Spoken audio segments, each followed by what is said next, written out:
Hey, I'm Alex Radcliffe from Board Game Co, and today I'm reviewing Stellarion from Impatience.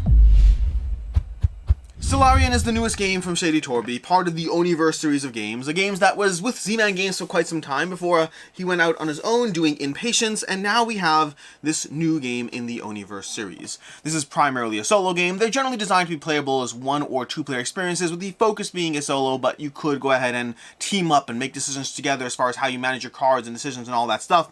But this is a game about trying to get into your particular destinations in space, launching various ships into various galaxies as you go ahead and hunt through the right cards in order to go through and accomplish these missions one at a time. Now, as with most of the Oniverse series of games, the general way this game plays out is you have the core game, which I'll kind of touch upon to a degree, and then you have a bunch of modules and expansions to mix up the experience to give you different things to focus on and do that give it more complexity and more depth, but usually isn't the way you jump into that.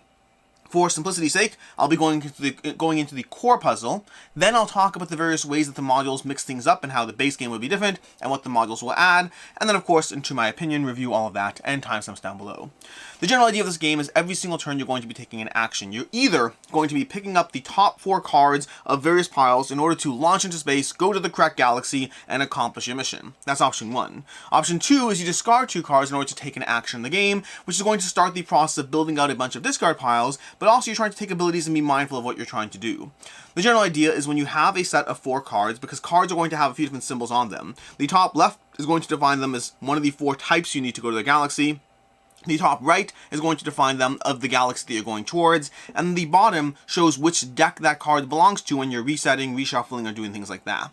To that end, if we wanted to go to the, let's call it the purple galaxy, that little beta symbol over there, if we want to go to the purple galaxy over here, we'd need this, and we'd need that. Those are the 4 types of cards we'd need. In fact, we have the opportunity to do it right now, except for one small problem, which is because we're currently playing with expansions in this setup over here, we can only go to one of the galaxies at the bottom over here. That means we have to work our way through the orange and the white before we can actually get there, which is incredibly problematic and kind of frustrating, honestly, because this is all randomly set up, and having a perfectly prepped-to-go galaxy that you can't even go to is kind of irritating.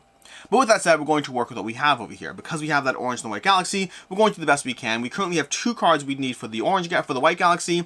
To that end, we're going to go ahead and start figuring out which cards we need to discard. Let's go ahead and discard these 2 cards over here. This is the white deck over here, so means these are going to be, in this deck we know we're only going to have orange cards, only these, and these 4 decks on the bottom are only the specific card types. So you have a degree of knowledge as far as how these go, and by discarding a set of cards you get to make a choice as far as what you're going to do with those sets. For right now, we're trying to go ahead and we don't need a rocket, we do need one of these, but I don't know if we can really work with that. This is actually a really brutally hard setup. You know what I think we're going to do? We're going to go ahead and try to put cards. We can't even put cards into the Observatory. So you know what we're going to do?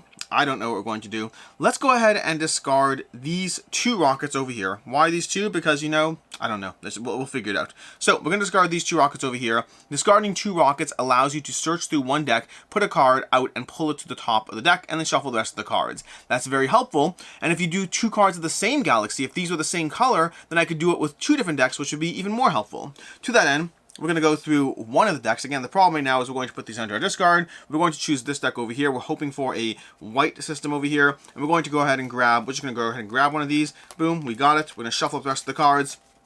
And then we're going to put that back on top. And then we're going to reveal the next 2 decks and see what pops out. So we now have this over here. We put this on top and we reveal the next 2 decks. See what we got. These are the actions you're taking. So we have one of these. This is from one of the expansions. So we're going to set it aside for a second. We'll come back to it later. That's going to be one from the expansion stuff. Okay, we have these over here. This is actually pretty helpful now. Now that we have these 2 in play, we could start the process of trying to set aside cards for later, which is not necessarily the worst thing, especially if we grab one of these stars over here.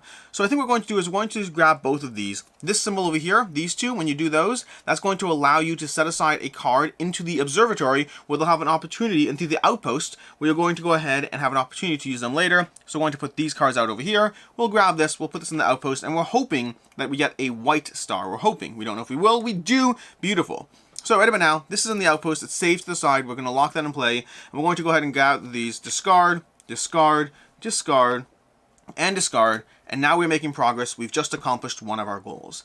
Now this is the basic idea of what you're doing. Every time you utilize cards, you're going to flipping over the next top card of the stack. And in fact, let's go ahead and put this back on top so we can show you one of the expansions that's going on here. Because effectively, whoa, that got lucky. You see, all the bad luck we just had, that actually all works in our favor. It's now working for us over here. Because what happens in the game is there's a bunch of expansions mixed in, and one of these are going to be the cards you see over here. You see, when you start the base game, the general idea is everything I showed you. You take 4 possible actions. The 4 actions you could take, depending on the symbols, are when you have these symbols over here, you set cards from here aside into the outpost where you can pull them back later. Kind of a save point, really helpful, really useful. The rockets allow you to go through a deck and pull back a specific card. They're my personal favorite. I love them. You can do a lot with them. These stars, which you can't currently see, they're going to allow you to take multiple decks and shuffle them and go ahead and look at the top 2 cards and put one face down on the bottom and one face down on the top. That gives you some flexibility. It's not as precise as the rocket, but you get to do it with multiple decks, and if you choose the same one, you get to do it with 4 decks, which is, if you do the same 2 of the same star, then you can do it with 4 decks, which is very useful. And then lastly, we have the galaxy over here, in which you choose a card from a discard pile and shuffle it back into your deck. As you proceed through the game, in later parts of the game, you're going to find that you need certain cards that you just ran out of, and so being able to pull those cards back into the deck and shuffle it up can help you a lot as you go through the game. With that said, and then lastly in the base game, the last thing to note is that first of all, we have these over here. These are a bit of a balancing act. You can choose however many you need as far as your difficulty level, but these effectively allow you to replace any one card, and you can start with 1, with none, with up to 5 of them if you want. This is a bit more of a difficulty scaling for you. I generally play with 1. I like having them, I like the ability, but I find more than that, the game is pretty decently balanced as is. And lastly, when you're playing the base game, you're going to have these cards over here. You're simply going to have 2 of each type. Not the 4 of each type you're seeing here in a random order. You're going to have 2 of each type, and you can go through them in any order that you want. Meaning you can go ahead and designate whatever galaxy you need to visit. You have complete control. That's all great. And then all of the expansions start adding things that make it more difficult and easier and give you complexity. So one of the expansions is going to be the one on the table where we got particularly lucky, which these cards over here. Actually, this is the wrong card. I'm looking at the wrong one.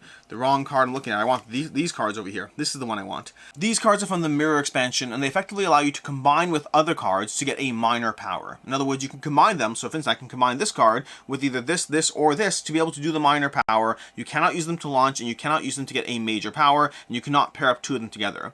Which gives me some degree of control, but not a ton. I don't know what I want to do over here because this is not really the system we want. We still want access to these cards. We have these cards in play in a way that is really not helping us. And I kind of want to pull things back into play. We could do a rocket power. That would give us access to an orange top card. And we know this is the orange galaxy. So what we're going to do is we're going to combine this card over here with this card over here. That's going to give us a rocket power. So we're going to put this into here. We're going to put this into here. And we're going to hunt through this deck to find... Do we want to do this deck? I guess so. We're going to hunt through this deck to find, no, you know what? No, not this deck yet. We're going to hunt through this deck over here to gather an orange star. So we're going to go over here. We're going to grab an orange star. We're going to put it to the top. We're going to shuffle it up. It gives us a little more control because that means we're going to be revealing 2 new cards, which means we might have the opportunities to see what we need as we start hunting through those oranges.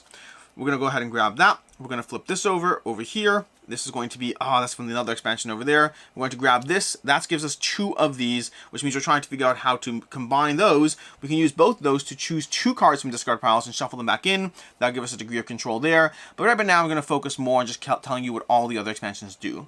So we have the mirror power over there. The mirror power is going to give you those mirror cards to shuffle them in. It also gives you more galaxies you're trying to vie for. In general, every time you add something good, you're adding more of these galaxies into the deck. And then at a certain point with one of the expansions, you're going to be creating these rows where you have to go through the galaxies in a certain order, which gives you a lot more of a challenge to go through. These cards over here are great. Once you have 4 of them, you get to accomplish any 3 galaxies at once in a shot, but you have to have them as 4 top cards. There's going to be 1 shuffled into every single deck, which means trying to line it up, and until you do, they're dead cards, which is a lot of fun when you actually get that moment of having 4 on the top, where you manipulate the decks, you get them in play, but until you do, again, they're dead cards, so they give you something cool to go for, but they're a little difficult to work with. We're going to have this expansion over here, which gives you these over here. It's going to give you basically a little tech that you reveal at the beginning of the game. There's 4 possible techs, and they upgrade each power. So over here, we're going to have 4 different techs that all give you slightly more powerful cards, and you want to unlock those as fast as possible. The problem is, in order to unlock them, you're going to shuffle up these over here, and you're going to shuffle them up, and then you're going to reveal the top. And then over here, we'd have to have 3 cards from this galaxy, which we actually do, 1, 2, 3, and then we can go ahead and discard this. We reveal the next one. Now we have to have 3 stars to be able to discard that. One at a time, you're going to go through each of the types, having to have 3 top cards of that type, and when you've gone through all 4, you will unlock the random upgrade, and you'll have a more powerful version of that power. They are all a lot of fun, all very helpful. You really want to get them earlier in the game. It's going to help you a lot more that way. Those are the core expansions you're going to have over here, all giving you different components, all giving you different things. Again, messing up the order here, so you have to go through them procedurally. And then the last expansion is going to have the sideboard over here, where effectively you now have a clock on the game. You have a clock on the game where you're going to slowly moving along this board, and you have the opportunity, every time you do certain things, you're going to be moving along. You have the opportunity to discard cards and neglect their mana power to retreat on the deck. As you retreat, you'll have the opportunity to gather these cards, these tokens, and once you have 2 of them, you can trade them in to visit any galaxy. So it both adds a timer, and then as usual, by making choices in the game, you have the opportunity to earn these, which can be traded in for the galaxy. And if you ever reach the end over here, well then, unfortunately, you're going to have another way of losing the game. Those are the expansions that are mixed in, which just means it's time for the review, starting off with the ease of play. Ease of play, despite the possible complexity of everything I just went through, is really, really easy. Most Oniverse games start off with such an easy configuration of rules that they're almost too easy. They're a little too basic. There's not enough complexity built in. They feel like they're a good kind of one-and-done experience, and then you start mixing in modules. That's true for Stellarion as well. The base game is very accessible, you set it all up, you go through it, you have to read like 3 or 4 pages of rules, very simple to dive into, and then you could add the expansions one at a time, and they'll each make the game progressively more complicated, both in the rule set and what you have to know, as well as in the decisions you're going to make as you play through the game. The complexity just ramps up slowly as you add expansion after expansion into the experience. As far as game time, generally around half an hour. It could take a little longer, a little shorter, depending on how much expansions you're adding in, and depending on your own level of analysis paralysis and how you approach the experience. As far as what I like, don't like, and can see others not liking, starting off with what I like, which is this typical for the Oniverse series, which is it's a quick, small box game that gives you a good degree of decision making in a small box, in a portable fashion, in a very easy to play game. This is true for all the games in the Oniverse series, which I think I have them all. I don't know if I have the reprint of the one that was out of print. I have most of the Oniverse series. And that gives you that, again, this next point is true of all the Oniverse games as well, which is it starts you off simple, and then it gives you that developed complexity as you go through the experience. So it's one of those games where you don't have to worry about the mental load. You don't have to be prepped for a long afternoon of reading rules. To jump into a new Oniverse experience, it's going to take you 10-15 minutes, and you're set up, and you get to go through it, and then you add the complexity at whatever pace works for you, and I like that accessibility in a gaming experience. And then additionally, as you add in expansions, there's just lots of ways to manipulate this. We finally start moving into feedback that's relative to Stellarion and not the Oniverse in general, which is there's just a ton of manipulation in the game. You're constantly trying to figure out how to manipulate the top cards, which abilities to combine, what you need to do in order to get through the galaxies at the right pace. And there's a lot to think about as you go through it. When you're going to use rocket cards, when you're going to give up the 2 cards that might help you with the launch, when you even have the opportunity to forego a straight up launch because it gives you what you need to set yourself up for multiple things in the game.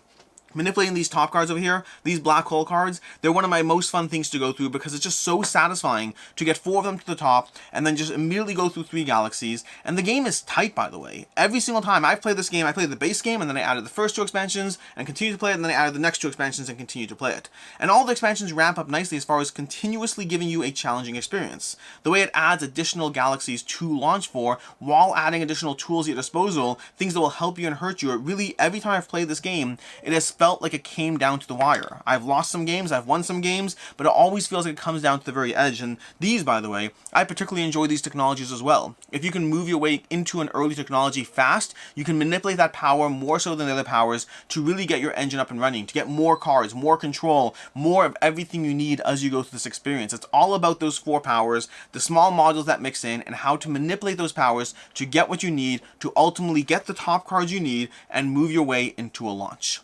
As far as what I don't like in the game, first of all, I'm not really a fan of this last module. This over here, this system over here, I didn't like it. I think I'll be playing, when I play Stellarion in the future, I think I will always be playing with the other modules. To me, they only enhance the experience, and probably not really playing with that module again. It didn't really work for me. I felt it didn't really add as much to the experience, and it felt like it added maintenance that I would frequently forget with not enough extra decision space to be worth that extra maintenance. It's not that it's bad. I can see people liking it. For me, the last module didn't work. The rest of it does. And then secondly, I'd say that sometimes you just won't win, but you don't necessarily know that as you play through the experience. You may not realize that you don't have enough cards left, but you can't really just know. You're going to have to play through it. You're going to have to see what you have. You're going to go down to those final cards, and eventually you'll be like, okay, we got 3 galaxies left and I didn't win. But you won't know that right away. So you may have already lost to inefficient play in the first half of the game, and you still kind of have to play it out because you just can't tell.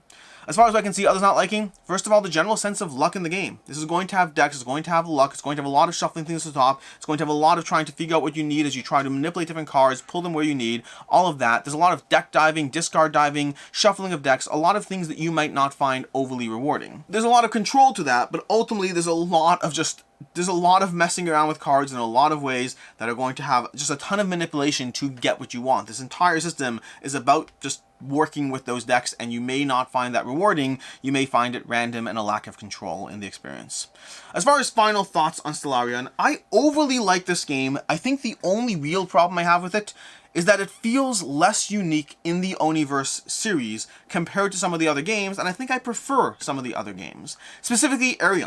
Arion's going to be one of the Oniverse series that I think, to me, Stellarion feels most similar to, but I ultimately prefer Arion. Although Arion also has dice and other things that you might not appreciate quite as much, but overall, for me, I like Stellarion a lot. I like what it's doing. I like the deck diving. It has elements of Onirim, it has elements of Arion in it, and it mixes it together very nicely in a way that does work, and I'm still keeping this in my collection. It fits nicely on the shelf, nicely in the stack. I like what it does. It's just a little bit different.